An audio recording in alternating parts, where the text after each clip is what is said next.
everyone, this is Jennifer with Hooked on Applique, and today's tutorial I'm going to show you how I applique my shirts from start to finish and all the products that I use in between. This is my preferred method, and I think it creates a great applique shirt, and I really hope that you enjoy this tutorial. First, I'm going to start out with a ruffle tee from Chevron Boutique Blanks. These blanks are great. Check out her website. I really like these tees too because the seam on the side goes from the top of the armhole all the way down to the bottom, and I take out that seam, so it makes that step really easy for me. Take your top over to your ironing board, fold it in half, and I lightly iron a crease right down the middle, and then I unfold the top and put a pin at the top of the collar and at the bottom of the shirt where that crease guideline is. Then I'm going to take my seam ripper and I'm going to rip out one side seam. I always rip out the right side, that's just me. And you take the seam out from the very top to the bottom. If your shirt happens to not have a seam that goes all the way down to the bottom, just take your scissors and snip that part. That's fine, but these are great because they have the seam that goes all the way down, so I don't have to worry about that. Then you're going to hoop a layer of no-show mesh stabilizer. This is Pellin Soft and Stay. It's a cutaway stabilizer. Then I'm going to spray a light mist of this Elmer's Craft Bond as my temporary adhesive. I like this spray best. It's perfectly safe for fabrics. I like it better than the other sprays that are made particularly for fabric that you buy at the fabric stores because those gum up my needles. This has never gummed up my needle or my machine before. I'm going to take my shirt and lay it down on my hoop and align that needle with my top notch and my bottom notch of my hoop to make sure I have a perfectly straight hooping on my shirt. And then I'm going to take pins. I'm going to pin all the way around the edges of my shirt, and then I'm going to roll the excess up and pin that away too so it doesn't slide under my hoop and get stitched on. Then we're going to use some Heat and Bond Light on the backs of my applique fabric. It's going to, once you adhere that to the Heat and Bond to fabric, sorry, to the shirt, when you wash it, it doesn't wrinkle and it keeps up really nice. We're also going to use a glitter canvas from Hobby Lobby, and I'm going to use Heat and Bond Light on that as well, which is perfectly safe. You just have to press it with a pressing cloth first, so you don't want to put your iron directly on that glitter.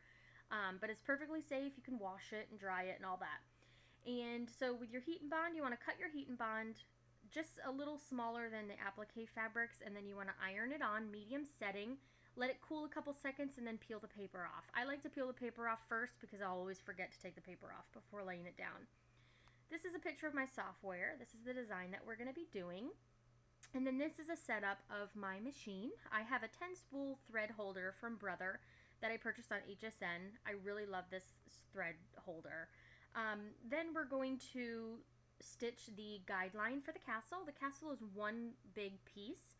It looks a lot more complicated than it really is, and it was a pretty quick stitch out, so I really like that in my applique designs.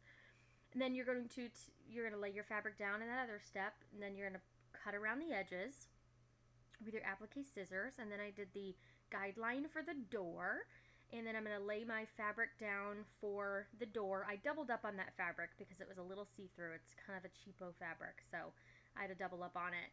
And then I cut around the edges on that as well. It's basically you do the guideline, you lay your fabric down, and then you cut then you stitch the tack down, and then you cut your edges, and just repeat that step over and over again. So I did my guideline. Here I'm laying down my canvas. I'm going to stitch my tack down, and then I'm going to take my scissors and cut away the excess. That's the steps for each step of the applique. This is for the rooftop here. This is the guideline for the rooftop, so I know where to put my fabric. And then I laid my purple fabric down and did the tack down, and then took my scissors and cut around the edges of that. And this here, in this picture, I did all three of them. All three are done. And then the next step is the window. You do your guideline, you lay your fabric down, you do the tack down, and then you cut around the edges, that yellow window there in the castle. Now I'm going to take my hoop off my machine, bring it over to the ironing board, put my pressing cloth only over that canvas part there, and I'm going to lightly press that Heat and Bond in place, that Heat and Bond Light in place with my iron. And you just make sure you put a pressing cloth over that canvas because it will melt and distort, like it kind of shrivels up if it's too hot too. So you want a medium setting, you want to put that on. And then there it is, all done. And then now it's going to stay nice and flush and flat in the dryer, in the washer and things like that. It holds up better. So in the meantime, I'm going to take a layer of water-soluble stabilizer. This is a Sulky brand that I bought from Joann's. You can buy this online. Any kind of water-soluble stabilizer is fine. Cut a piece to fit your hoop, and then I just pin it to the top of my shirt in the four corners. You can see there's an extra pin in each four corners just to hold it in place. Then the next step of this design is the flagpoles. So I went ahead and stitched the flagpoles. You want to make sure that water-soluble stabilizer is going to cover any part that's going to have any type of stitching on it. Then I did the castle, which you see is all one piece. Then the door, and then the purple for the rooftops. And then the next step is going to be the yellow on the window. That yellow satin stitching on the window. And then the next step is going to be the clouds, which stitched very well. I use a ballpoint needle for all my my knit tops, my t-shirts, and the ballpoint needle went through perfectly fine. It was great. And then the orange flags is the next step. The next step is going to be the fireworks. I used a green aqua color for the bean stitch part of the fireworks, and then I use a silver metallic for the second part of the fireworks, and a really pretty blue for the stars. Now you want to take your hoop and flip it over, and you want to cut all of your jump stitches. I have a single needle machine with no auto thread cutter, so I have to manually cut all my threads. But you want the back to look really nice. You want it to look professional. Flip your hoop over and pull off your water-soluble stabilizer. It will tear right off, but if there's any little areas that don't tear off easily, just take an eraser and rub the eraser over it, and in one swipe it'll pull up that stabilizer and you can pick it right off. It's a great little trick.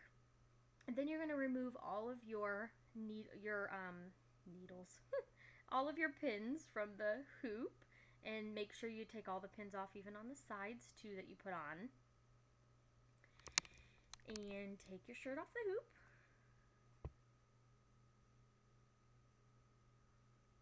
Then we're going to cut around the back side of your design. You're going to cut around cut the stabilizer out. See how I kind of went around the lines of the design there, and you want to leave a little bit of stabilizer left. Then I'm going to take this Tender Touch from Sulky, which again I bought at Joann's.